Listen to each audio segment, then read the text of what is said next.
Good evening and welcome to the 6th edition of the ERS Vision Live panel discussion featured exclusively on the ERS Respiratory channel.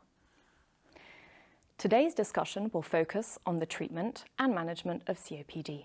The talk will be broken down into 3 parts in which the panel and speakers will discuss the value of rehabilitation as a treatment for breathlessness, the pros and cons for virtual consultations and future needs, the prevention of exacerbations through better patient management, and finally, the learnings of the ERS clinical research collaboration, Cicero, a collaboration in COPD exacerbations. We are delighted to welcome today's panel led by Dr. Emer Kelly and current ERS Director of Learning Resources, and Professor Jorgen Vespo, past ERS President. Emer Kelly is Consultant Respiratory Physician in St. Vincent University Hospital in Dublin. She is an investigator in the BETTER-B clinical trial for refractory dyspnea, and she is the current ERS Director of Learning Resources. Jorgen Vespo is a Professor of Respiratory Medicine at the Division of Infection Immunity and Respiratory Medicine, School of Biological Sciences at the University of Manchester. He is also Respiratory Theme Lead for the NIHR Manchester BRC. He is an ERS past president and was involved in the Global Initiative for Chronic Obstructive Lung Disease, GOLD. Good evening, Professor Kelly and Professor Vespo. Good evening, Maeve. It's lovely to have you here with us today. Joining us to help understand the value of rehabilitation as a treatment for breathlessness and the benefits for patients is Professor Martin Spreitz, past ERS Head of Assembly 9, Allied Respiratory Professionals. Martin is full professor in rehabilitation sciences at Maastricht University in the Netherlands. He is member of the executive board of Cicero, a specialized pulmonary rehabilitation center in Hoorn. He was the lead author of the 2013 ATS ERS statement on pulmonary rehabilitation and winner of the ERS COPD Research Award in 2013. Good evening, Mav. Thank you for the invitation. Thank you for joining us. So to start our first section off, a question for you, Martin. What is the added value of pulmonary rehabilitation above optimal medical therapy?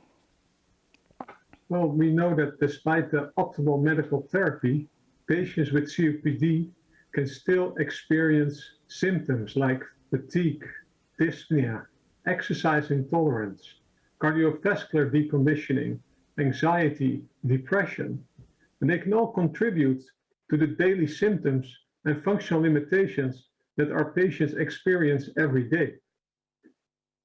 And this may be, at least in part, be due to the extrapulmonary problems in our patients. So you should think of lower limb muscle weakness, nutritional disturbances, self-management skills that are not correct. So we really have to focus on that in the treatment of these patients. And during a comprehensive pulmonary rehabilitation program, the pulmonary and the extrapulmonary features of these patients are addressed comprehensively and add to the benefits of pharmacotherapy and improve patient outcomes. So despite we do not expect an improvement in lung function, we do see a decrease in symptoms following rehab. And also the physical, emotional, and social functioning of these patients and their quality of life improve. So I think rehab is an essential treatment and should be considered as part of the integrated care of patients with COPD. Indeed, if we would increase the access to pulmonary rehabilitation, this could help us to reduce the burden for society and also reduce the symptom burden for our patients. Important pulmonary rehab is. Could I ask you a question? Could I ask you, over the last number of months, how has your hospital, how have your services locally managed to deal with providing our patients with pulmonary rehab during these difficult COVID times? Yeah, well, during the global COVID pandemic and also the concomitant social distancing measures that were taken in many countries to suppress transmission of the virus, this has an immediate and profound effect on the provision of pulmonary rehabilitation services. That pulmonary rehabilitation programs organized around groups of people attending a rehab center have been suspended and in most affected countries to ensure that vulnerable patients are effectively shielded from the virus. So for example, in Cicero, a specialized rehabilitation clinic, we had to scale down our comprehensive inpatient pulmonary rehabilitation program just to make sure that our frail patients didn't have any risk of getting the virus. We also had surrounding hospitals that were in great need to transfer their post-acute COVID patients to our rehabilitation center for further recovery and rehabilitation. So part of our specialized clinic was reserved for those post-acute COVID patients, which also reduced our rehab capacity. And also our outpatient setting was completely stopped as the staff of those hospitals was needed on the COVID wards. And also the regular COPD patients were not allowed to come to these hospitals. And similar stories I've heard around the world. For example, in Italy, many of these specialized rehabilitation clinics were transformed into acute care COVID clinics, as the regular hospitals were not able to cover all those, the high influx of the patients with COVID. They were overwhelmed by the high number of patients. So obviously this has limited our capacity to offer rehab to patients with COPD. It certainly sounds like you responded to the needs of the times. What do you think, Martin, might be the best format for pulmonary rehabilitation going forward? Do you think we can take on board learning points that we have over the challenges we've responded to over the last 18 months? Sure. Yeah, during the pandemic, we were able to provide inpatient pulmonary rehab to a on a smaller scale compared to the pre-COVID era. But we did make multiple organizational changes. We already had appropriate ventilation within the building, and we already didn't shake hands before COVID was occurring.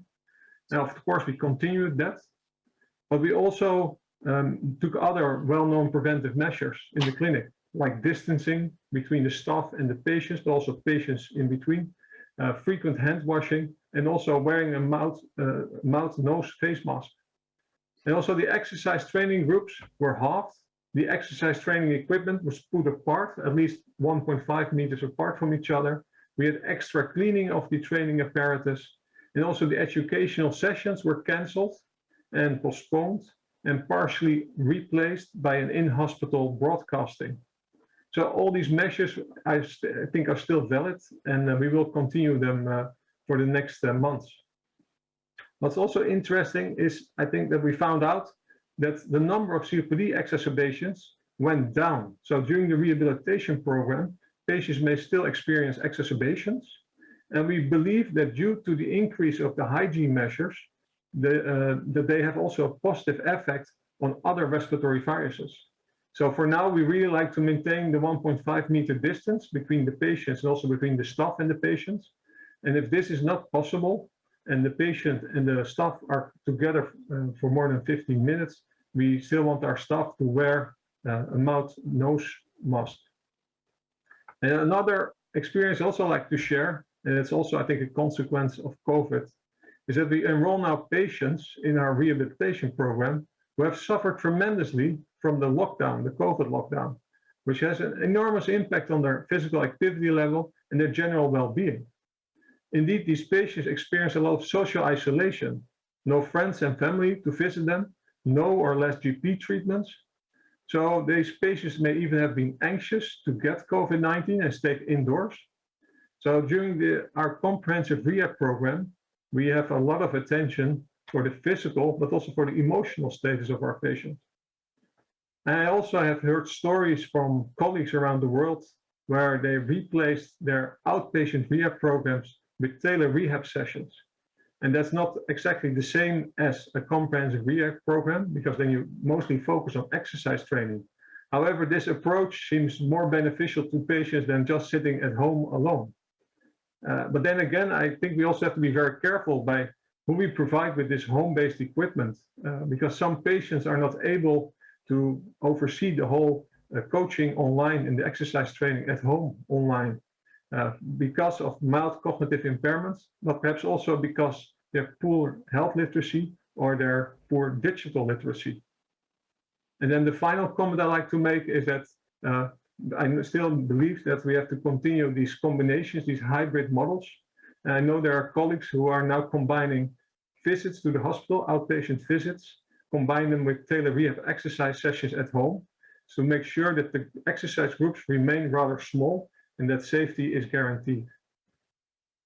So that's, I think, what happens now following COVID. Okay, thank you very much, Martin. And it's good to hear how important pulmonary rehab is, and especially when we were faced with challenges to continuing to provide this for patients. Can I ask you, just as my last question on this then, do you think we've always had trouble trying to sustain the benefits of pulmonary rehabilitation? Do you think using some of our new communication facilities that we have with patients, do you think we can use these to sustain the progress that people make with pulmonary rehab? Yeah, it's very clear that after the initial pulmonary rehabilitation program, patients need to continue their physical exercises to maintain the benefits that they obtained during the rehab program. And to date, we do not know who benefits most from which type of aftercare. However, some publications do suggest that home-based exercise training may be safe and also beneficial to sustain the improvements. Now, unfortunately, as with regular rehab programs, the maintenance or aftercare programs mostly lack financial support. So, and it makes it very difficult for patients to maintain those gains. Yeah. I think we're probably answering some of the questions that people have in their minds, because one of the questions that has been submitted, Martin, is in terms of duration, how do you think hybrid pulmonary rehab programs can be organized between outpatient rehab centers and home-based programs? So what duration of rehab do you think would be optimal there? Yeah, well, in the literature, it's recommended to have rehab programs between 8 to 12 weeks. So I think also if we do a hybrid form, we should continue this duration. I think the home-based exercise training is mostly interesting to use as a maintenance or aftercare program. And that should be forever, continuously. So I think it's good to start up this type of intervention and that people get used to it and they're supervised. But by a certain point, they have to also do it on their own. And we have a good practical question that's just come in. Is anyone, when you're doing in-person rehab, are patients expected to wear masks when they are exercising? No, we do not ask patients to wear a mask during exercise. We ask patients to wear a mask in the public rooms, so in the hallways, when they were not exercising and when they were closer to each other. And also during the flu season this winter, we will start doing that as an experiment, or we'll continue doing that, as we believe it will reduce also the infections of the other respiratory viruses. So in the regular, when they just walk around in the rehab center, they wear a face mask. If they are on an exercise room and they do their exercises, they can take off their face mask. Okay. And again, sticking with the practical clinical questions, are programs run in a cohort format, or do you feel it is now safe to do rolling programs? I suppose that is probably with the idea of keeping patients in pods or trying to reduce the number of contacts they might have. No, well, we reduced the number of contacts by keeping the physical distance of 1.5 meters. So we have an open program, we have a rolling program. So we don't work in cohorts, because sometimes people drop out from the program, and then we have an open place in our program. And we also have waiting lists. So we want to reduce the waiting time as much as possible. So we are currently working with a rolling program. Okay, and we don't want patients to miss out on the pulmonary rehab if that's exactly what they will benefit from. I don't have any other question. Oh, there's one just coming in from Vijay from India. So now, acquiring physiological data using wearable technology and sending across to healthcare facility, where do we stand with that? Do you maybe have the staff to deal with that input? if I understand the question correctly, if we monitor physiological attributes during exercise training at home. So we're currently in experiments working on that together with companies, industrial companies, where we place bikes in patients' home and we have online connection and we monitor the cycle load of the patients, but also we can monitor at that time heart rate, we can monitor oxygen saturation transcutaneously, and we can of course have face-to-face contact through the monitor and ask patients about their symptom scores and how they feel. So that's at this moment what we do. Okay. And I think we've had, understandably, a lot of questions in what was a very interesting session so far. I might hand back to Maeve at this point, and I might try and save some of those questions until the end. Thanks very much, Martin. Thank you. Thank you so much, Emma, and thank you, Martin. And now I would like to introduce our next speaker in support of the second section of our discussion today, Preventions of Exacerbations, Professor John Hurst. John Hurst is Professor of Respiratory Medicine at University College London since 2007. He has a particular interest in mechanisms and mitigation of exacerbation susceptibility in COPD. He is Chief Editor of the European Respiratory Monograph. He chairs the ERS EGLIGNET Clinical Research Collaboration and spoke at the launch of the ERS International Respiratory Coalition. Welcome, Professor Hurst. And good evening to you and to our viewers from here in London. Thank you so much for joining us. So to start off this second section, question for you. The COVID pandemic has provided us with a lot of insight into the new virus. However, it also seems that there are lessons from the pandemic regarding COPD management and prevention on exacerbations. Would you care to give us your perspective on this? Thanks, Maeve. There's a lot we could talk about here.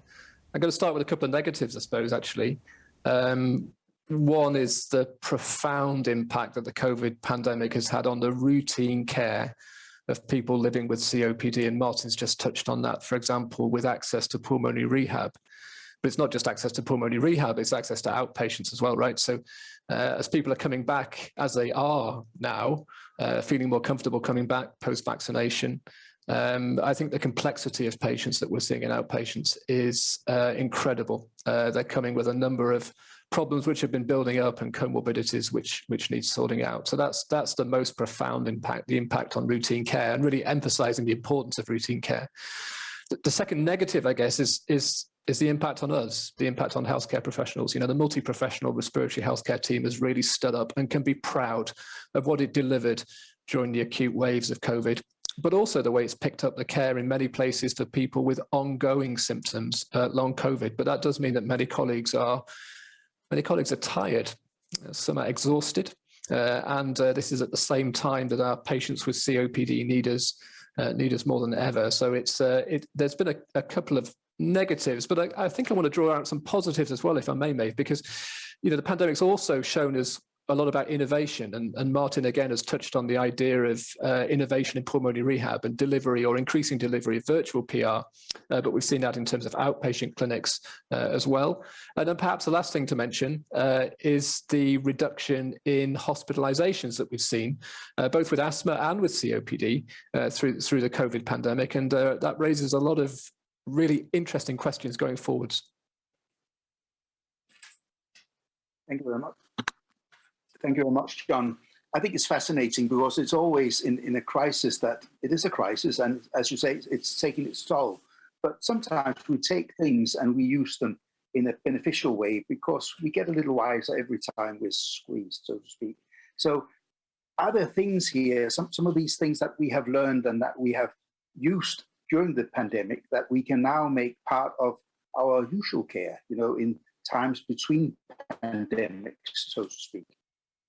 Thanks, Jürgen. That's a great question. I think one of the things in relation to the innovation is that suddenly a lot of the barriers that perhaps are put in place for clinical innovation sort of disappeared. They certainly did here. And so let's try and keep that innovation, or at least the bits of it that worked. So, maybe we can go back to a blended model of pulmonary rehabilitation. I'm certainly never going to go back to doing all of my outpatient clinics face-to-face, where I can certainly, for some people, for some appointments, deliver care as effectively and more conveniently, both for the patient and myself, by doing virtually. So let's try and keep the bits of innovation which worked. I guess the second thing, though, touches on what I was saying just a minute ago, and about this profound reduction in COPD exacerbations that we've seen. So 50% reduction in hospitalizations, that's incredible. I mean, that's really clinically meaningful, more than we've achieved within, decades and decades of drug development. So something important has happened there. It's likely that the processes that were put in place as part of respiratory virus infection control measures to prevent people or reduce the risk of people acquiring coronavirus also reduce the risk of them acquiring all the other viruses which cause COPD exacerbations, rhinovirus, of course. So the question is, which bits of that can we keep? Which parts of those respiratory virus infection control measures can we keep to reduce the risk of COPD exacerbations going forwards, but in a way which is acceptable to people living with COPD? So shielding, clearly not, but maybe more effective hand washing, maybe wearing face coverings, maybe clinicians wearing face coverings when we're dealing with vulnerable populations, maybe something that we can keep, and to build on that reduction, because it's clinically meaningful. I'm just waiting for the guidelines to catch up with the reality in that space, because they've got nothing to say at the moment about respiratory virus infection control measures. So we'll see. Well, as you know, guidelines are always, if not a decade late, then at least several years before they take the things in. But they could mention simple hygiene. I completely agree with you. But what they often do is that they look at pharmaceutical management, the drug treatment of COPD. And I think that is still something. And I could imagine that some of the reduction in hospitalizations is also because of better adherence to some of the treatments we know work. Mm-hmm. So for the pharmaceutical prevention, we seem to all agree now on the value of long-acting bronchodilators. We know that inhaled corticosteroids can be beneficial in some with frequent or severe exacerbations, elevated blood eosinophil count, and so on. But there are a few that are slightly, perhaps more difficult to place. Macrolides, for instance. What's your view on use of macrolides in COPD and prevention of exacerbations? Thanks, Jürgen. Can I start the question by talking about triple therapy? And by triple therapy, I mean smoking cessation, vaccines, and pulmonary rehab, right? So real triple therapy. So let's get the basics right this time and every time. And then I think because of the abundance of evidence, guidelines are very clear about where we use bronchodilators and ICS. And then the question is, what then? Because it's clear that smoking cessation, PR, vaccines, ICS where appropriate, dual bronchodilators weren't capable of preventing all exacerbations. So we have a question of what next in someone who's still experiencing events. And we also have the thorny question of what to do in the eosinophil low population who may not be candidates for ICS, where the risk-benefit may be adverse. And I think here we then do start to see a role for things like macrolides. So macrolide antibiotics, not as a treatment now, as a prophylactic. Don't really know how they work, do we? Is it antibiotic? Is it prokinetic? Is it anti-inflammatory? Is it all three? Is it something else? We don't really know. But the randomized control trial evidence would suggest that they do reduce exacerbations, and so they do have a place in my therapeutic armamentarium. I have concerns about macrolides, particularly if we're going to use them widely, about resistance in society. At the individual level, resistance in the individual. Certainly want to make sure that someone hasn't got non-tuberculous mycobacteria. That would be a disaster. And I'm also interested in cardiac conduction. So patients with COPD increase cardiac risk. Macrolides can prolong QTC. So I think for me, they've got a place after I've got all the basics right and tried some effective pharmacotherapy. But for the eosinophil low patients, or for the people on ICS LABA/LAMA who still have a challenge, then often it's macrolide that I'm reaching for next, with those important caveats around safety and getting the right patient. Yeah, no, I think that's a very good description of the conundrum that we face when we need to find out which patients to use it in. And of course, they weren't developed for exacerbation prevention, and very few drugs are. So what is needed for us to be able to progress development of other things that can work in prevention of exacerbations? What are we missing out before we can do better? Gosh. Well, I mean, I think we're talking about long-term under-prioritization of funding for respiratory research in general, and forgive me because I have a vested interest, perhaps COPD specifically.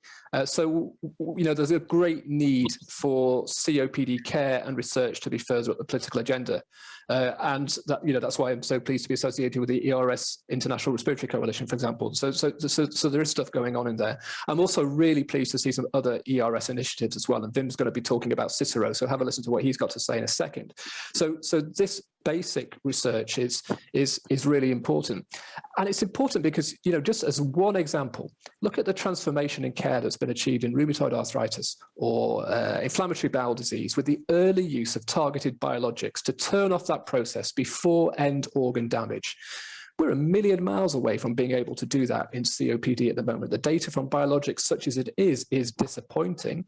And yet we're not really asking ourselves the questions, perhaps. Are we asking ourselves the right questions? So I guess in answer to your question, it's about better prioritization of COPD care and research and a better understanding of the disease processes and its heterogeneity through better basic science, driving new developments in drugs. But we've got an uphill challenge, but we have to do that, right? Our patients deserve nothing less. We have to stand up and be their advocates.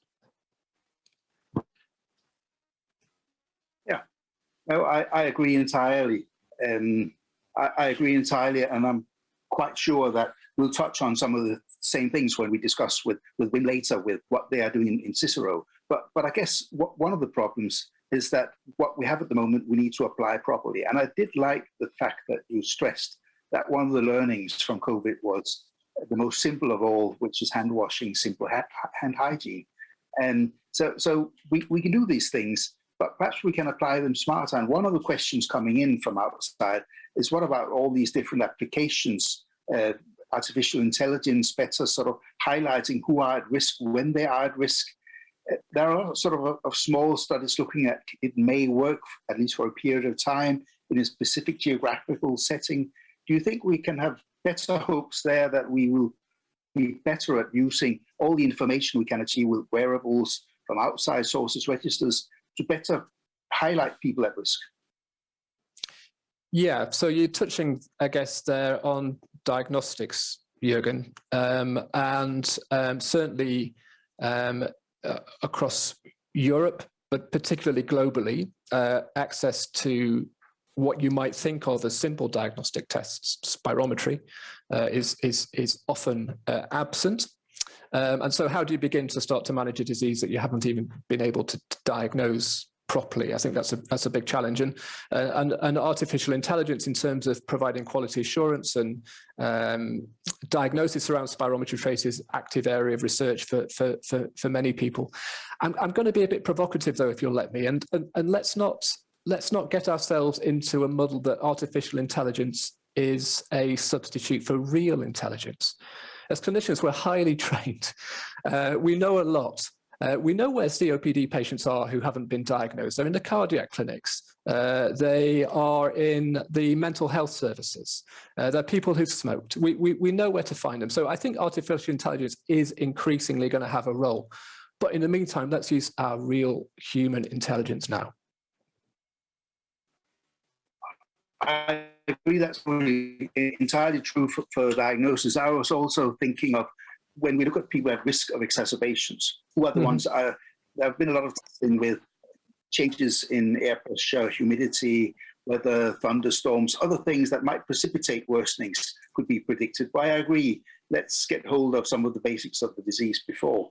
Do you believe in telemonitoring of patients? Do you think it could work to better prevent simple, for instance, patients who move less around or at higher risk of deteriorating, getting closer to an exacerbation? Can we use telemonitoring for prevention of exacerbations, you think?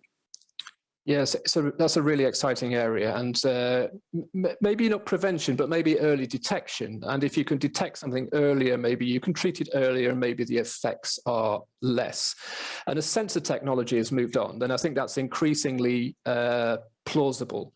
I guess if you're a patient with COPD, though, and this technology is there to provide early detection of exacerbations, theoretically, that means that you wear that technology or you have implanted, whatever it is, that technology for the rest of your life. And that's a technique which is based on what you might think of as high-risk patients, a so-called frequent exacerbator, if you like. The other way of looking at things, though, is to ask yourself the question, are there high-risk time periods for exacerbations? We've not really thought about that so much, but if you think about hospital admissions and you look at UK national audit data, or indeed European COPD audit data, about 25% of people with COPD are readmitted to hospital within a month, and it's about 40% at 3 months. So here we have a high-risk time period for deteriorations as well. And maybe that's a more effective and more appropriate use of sensor technology, because it's not determining people having to wear it for the rest of their life, but it's providing perhaps some additional support around a particularly dangerous time for them, if you like. We've not been able to reduce readmissions, and there's a very nice systematic review recently in the ERJ showing that exacerbations and particularly hospitalizations are what patients with COPD find the most disruptive aspect of the disease. Yeah, I think we're getting to the end. There are questions coming in. I think just one which was brought up by Giovanni Viegi is probably important because the new limits for air pollution are coming out. There's a lot of debate on how to promote clean air, and I think probably we should be also clean advocates and use it for our COPD patients. Some of them clearly suffer in times of high air pollution levels. And we perhaps are a bit too keen on thinking of our usual medical life and not so much environmentalist. That might be something we should be better at in the future, protecting our patients from air pollution, giving them advice instead of just saying in general terms.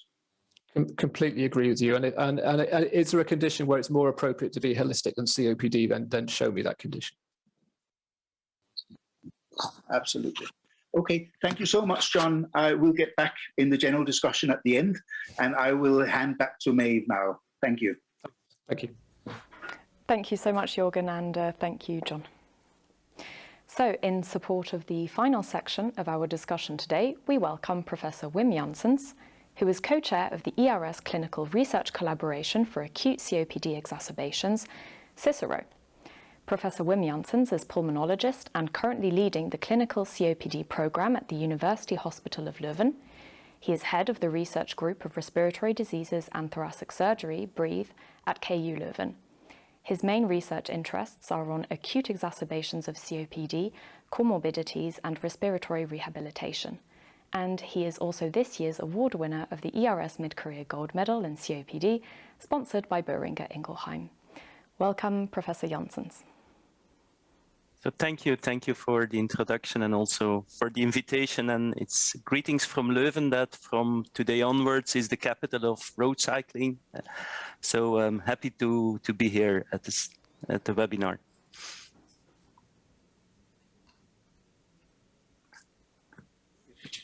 I can start. I just wonder, can you in 2 or 3, perhaps even 4 sentences, tell us a little bit, where are you with Cicero and what do you want to achieve with it?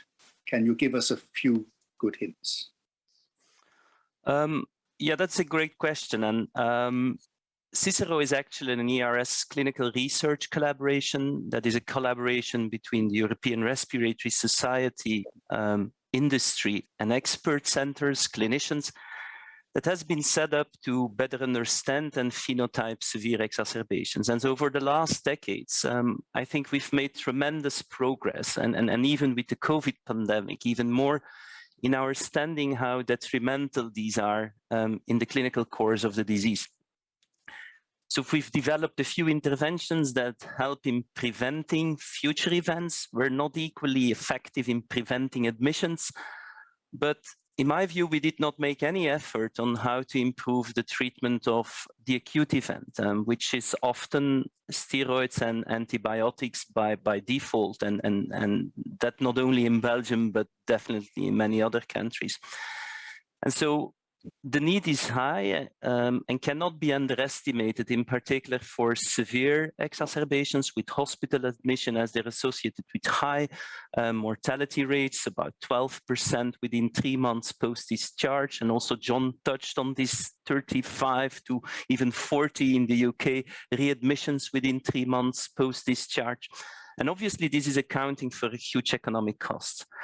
And so I think we need to better understand the origin, the heterogeneity of those events, which will be key if we want to design new therapeutic approaches and not under-recognize, obviously, prevention, but we still need new therapeutic approaches and probably also break up all dogmas on treatments.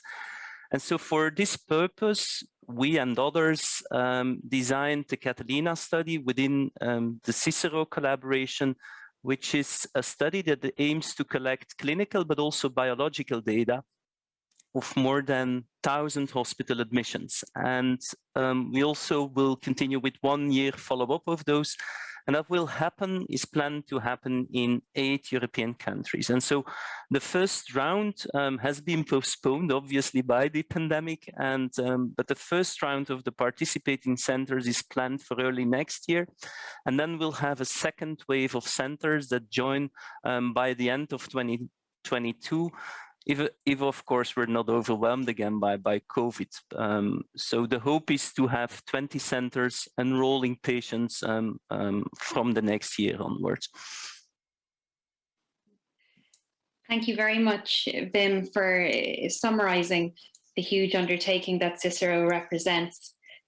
Can you, maybe too early, maybe it's something you can't divulge at this time, but could you tell us a little bit about what you speculate we will learn from Cicero? Yeah, that's a good question, and it's obviously difficult to anticipate on findings on data collections that still need to be initiated even and established. But if you allow me to speculate, I think that we'll definitely be able to identify certain biological but also clinical fingerprints, and probably a combination of those in the acute presentation that associate with certain outcomes. And we've defined by a Delphi survey, a survey amongst experts, we and others did actually, certain important outcomes that we really want to address in the follow-up. I think we'll also be able to disentangle different causes of the disease that trigger the acute deterioration, as we allow we have a broad inclusion criteria, so allowing overlap also with cardiac disease, asthma, respiratory infections under the umbrella term of the acute crisis of an acute exacerbation. And we'll probably also be able to see how certain of our more empirical interventions and even settings on how we deal with hospitalized events impact on these phenotypes and outcomes, and maybe see how those phenotypes evolve over time, as we've also included a 1 year follow-up. Maybe in general, I see in the approach that we've developed 3 major strengths, and one is that we agreed with the Delphi survey on what type of measures and outcomes we are going to collect. And that will also then align and standardize a bit the approach in the participating centers, because that is now very heterogeneous and very much regionally and country specific. But by aligning, I think that will obviously improve the quality of the data that we collect, and that will also enhance then the power of our analysis later on. And then secondly, and that is also very important and maybe unique in this consortium, is also that we were very keen in involving the patient's role and their role in determining and deciding on which prompts we're going to use, but also the PREMs, the experience measures, are part of the follow-up. And I think that those experiences of the patients on a hospital admission will also affect the outcome. A patient that is feeling abandoned, for instance, will have a different outcome from a patient that during the admission has been listened to and has been taken care of in an appropriate way, also with long-term and advanced care planning. So I think that that sort of measure will make some of the differences. And then finally, and that is in general a statement that multi-center data, collecting data in multiple countries, not only the rich countries, but also other countries in Europe, will provide us with a more sort of generalized view on the nature and the course of this event, because it's region and country specific why patients are referred to a hospital, and that's not only and not always a biological cause. Thank you very much. I think you really draw attention to the fact that these exacerbations are not something we can tolerate as a natural part of the disease. Now that we've seen changes since the pandemic times, we've seen how different hygiene measures have made a benefit, that maybe it's to see this as something we can have a bigger role in change and advocating for these patients.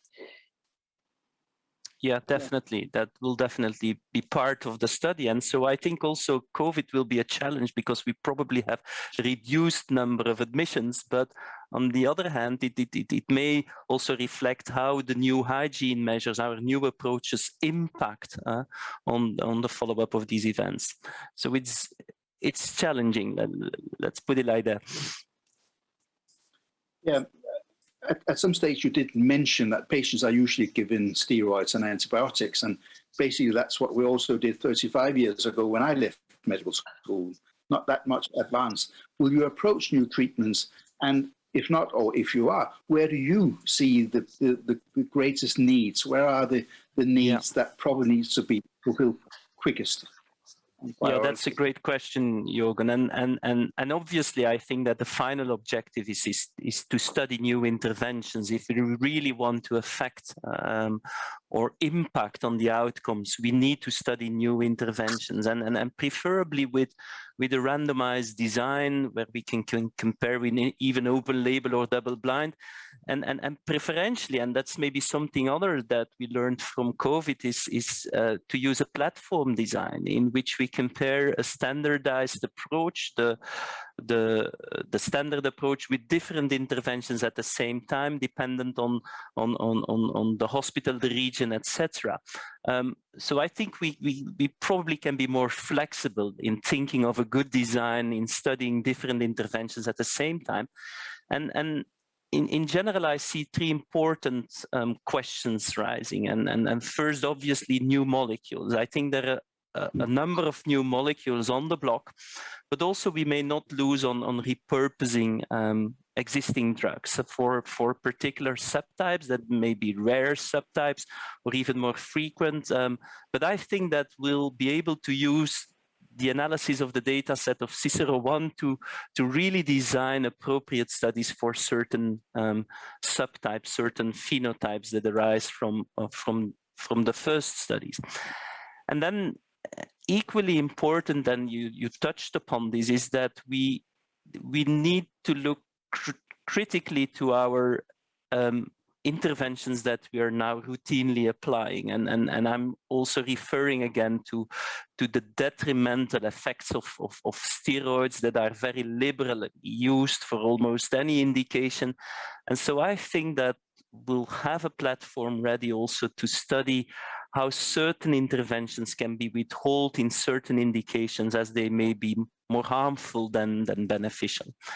And in my view also, I think that Cicero, because we're collecting a lot of data, or we're planning to collect a lot of data at this stage, maybe too much, but we'll be able then to see which of these data are critical, which of these data are redundant, and that on itself also, by more defining which is a good, a minimal or a standard approach, which data you absolutely need to identify a phenotype that then results in a certain treatment.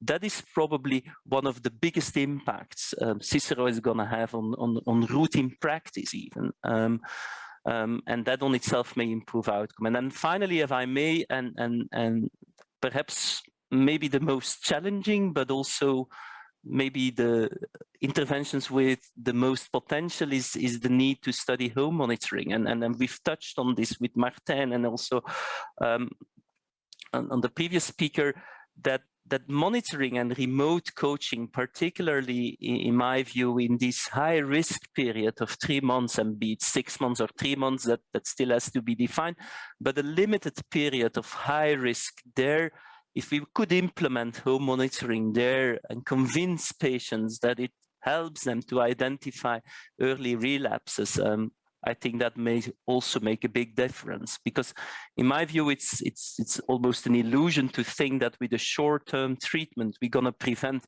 all the reoccurring events in the long run. And so that sort of monitoring part with new wearables, new applications is definitely something that has a huge potential in studying.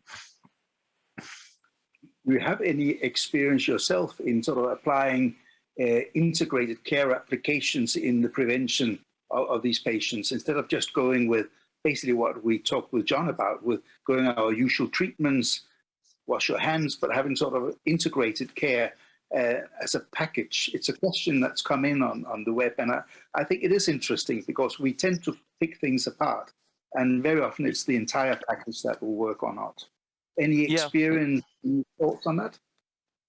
Well, not that experienced in our center, but there is obviously many papers coming out on, as you say, are more looking to one way of monitoring, and that on itself already is a challenge, but also a weakness. And I think we really need to look for a more integrated approach in first looking at prevention and advising with apps, but at the same time use wearables to monitor and identify alerts, and that is a combination of signals. In my view, it's not going to be only temperature of the breathing frequency, but it's going to be heart rate variability, it's going to be reduction in physical activity. And so we need to be creative, and obviously if you then deal with all these very complex data, you're going to end up with artificial intelligence to help you to sort out which of the signals are really key. And so there is a lot of work to be done, but focusing on just one monitor is probably already, well, it's probably not the best idea.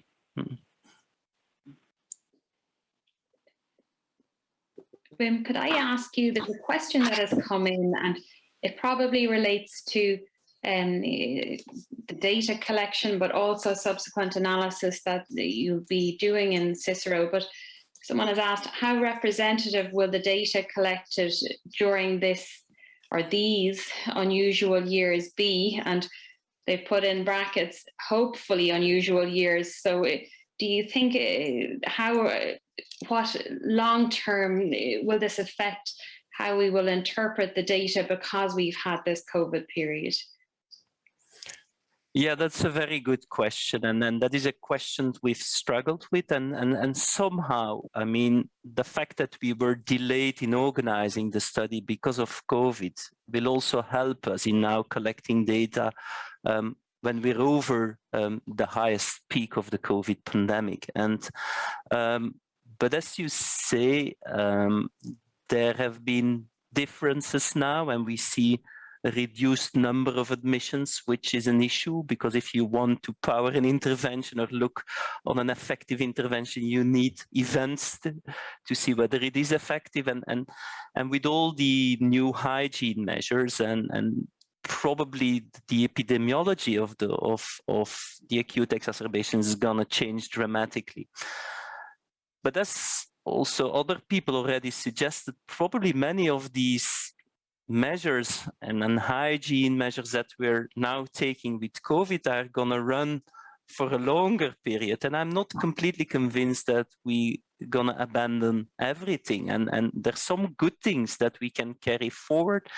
And that on itself will then provide us with new evidence for the next generations. And so I'm not so convinced that what we will now face in the next coming years will be much different from the years after. I think that's a very good place to sort of park that and say, I think all three speakers have touched on the fact that if we thought COPD exacerbations were challenging before COVID, this has brought in a new dimension which makes things more complicated, but which we can also learn from. So I was wondering, before we say goodbye, whether each of you would sort of have a statement of what you think are the crucial things we need to get out when we want to treat exacerbation smarter.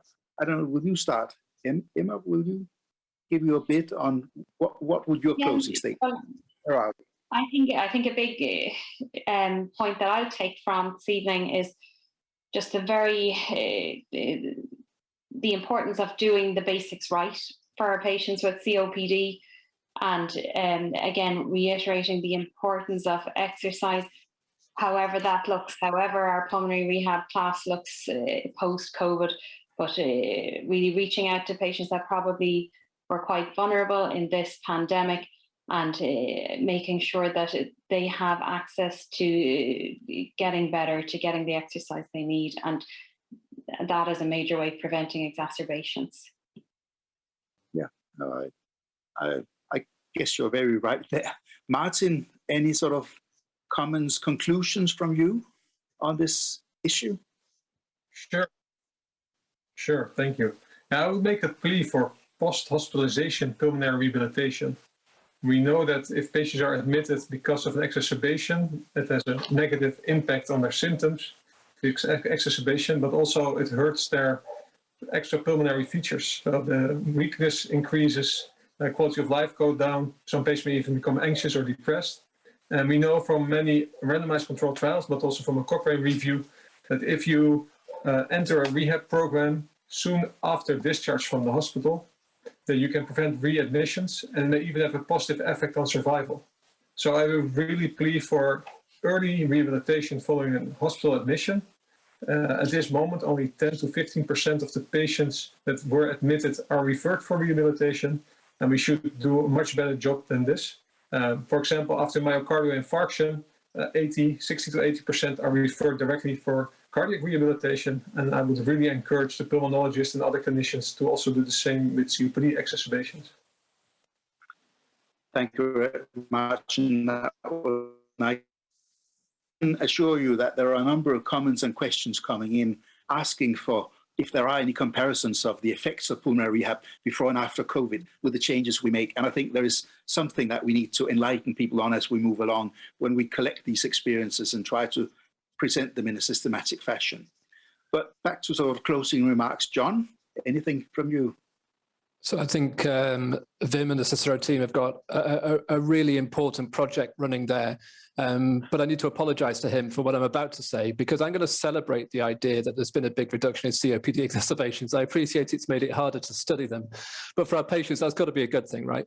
And just because it's not a drug intervention that's done that, let's work out what works, and let's use that to reduce these awful, awful events and get some sort of silver lining from that corona-shaped cloud.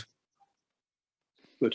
I completely agree. It would be nice to turn it into proper knowledge and not just something we discuss because we think this is how it is. I completely agree. Wim, your turn. Any closing remarks? Anything you'd like to add after this?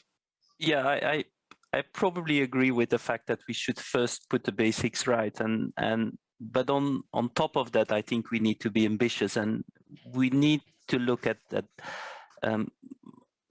to the heterogeneity of the disease more in depth. I think we cannot just assume that all of these events are just the same, and that if we've put the basics right, that then everything will go smoothly. I think we need to dig deeper into those events if we want to really identify subtypes and discriminate from heart disease, infectious disease, and there are probably many, many causes. And I think that Cicero provides us with a great opportunity of doing so.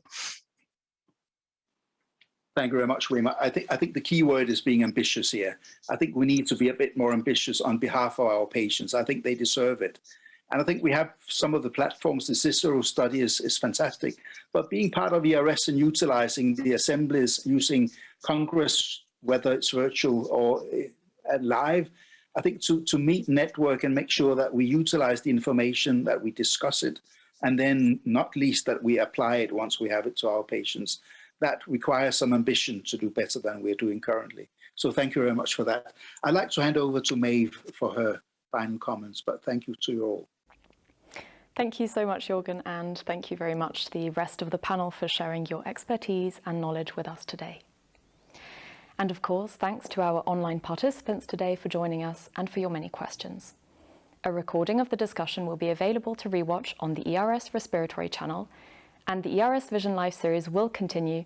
A new live discussion panel will feature on the ERS Respiratory channel each month, bringing together key individuals to discuss hot topic areas within respiratory medicine and science. We hope you can join us again in October.